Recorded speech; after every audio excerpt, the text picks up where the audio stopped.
Decision নিয়েছেন যে যাদেরকে গত সরকার এই লিস্টের মধ্যে নিয়ে এসছে এবং বাংলার বাড়ির নামে সেই তাদেরকে প্রথম দ্বিতীয় কিস্তির টাকা দিয়েছে এবং প্রথম কিস্তি পাওয়ার পরে বাকি আছে, বাকি টাকা আমাদের বর্তমান সরকার দেবে, গরিব মানুষকে বঞ্চিত করবে না। তাই আজকে আমরা তার হাত দিয়েই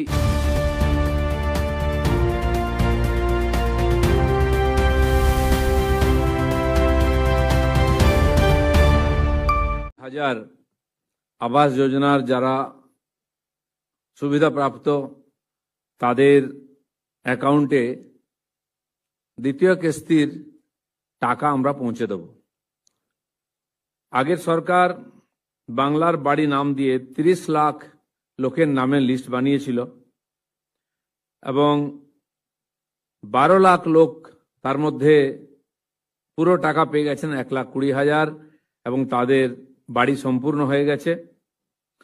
এবং বাকি 18 লাখ যারা মানুষ আছেন এর বেনিফিশিয়ারি, তাদেরকে 25 সালের ডিসেম্বর মাসে ফার্স্ট ইনস্টলমেন্টের টাকা দেওয়া হয়েছে 60,000।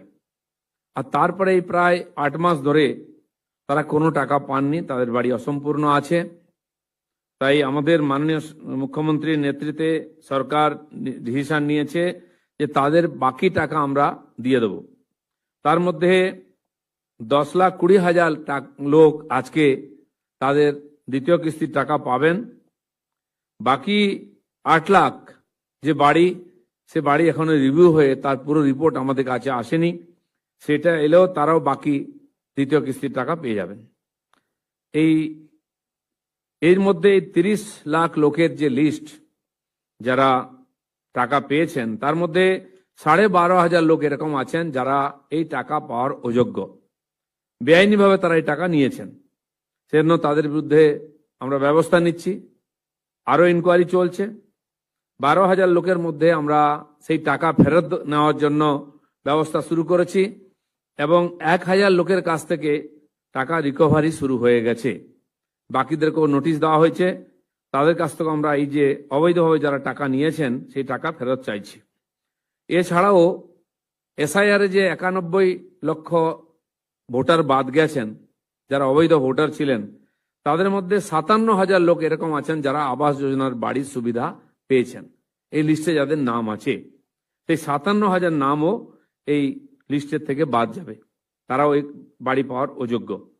তাই আজকের যে এই ছোট্ট অনুষ্ঠান, মাননীয় মুখ্যমন্ত্রী ডিসিশন নিয়েছেন যে যাদেরকে গত সরকার এই লিস্টের মধ্যে নিয়ে এসছে এবং বাংলার বাড়ির নামে সেই তাদেরকে প্রথম দ্বিতীয় কিস্তির টাকা দিয়েছে এবং প্রথম কিস্তি পাওয়ার পরে বাকি আছে, বাকি টাকা আমাদের বর্তমান সরকার দেবে, গরিব মানুষকে বঞ্চিত করবে না। তাই আজকে আমরা তার হাত দিয়েই এই টাকা পাঠাবো এখানে। এবং বর্তমান যে প্রজেক্ট বাংলার বাড়ি, তার নাম পরিবর্তন করে পশ্চিমবঙ্গ আবাস এই নাম রাখা হচ্ছে। আজ থেকে এই নামে এই প্রজেক্ট চলবে।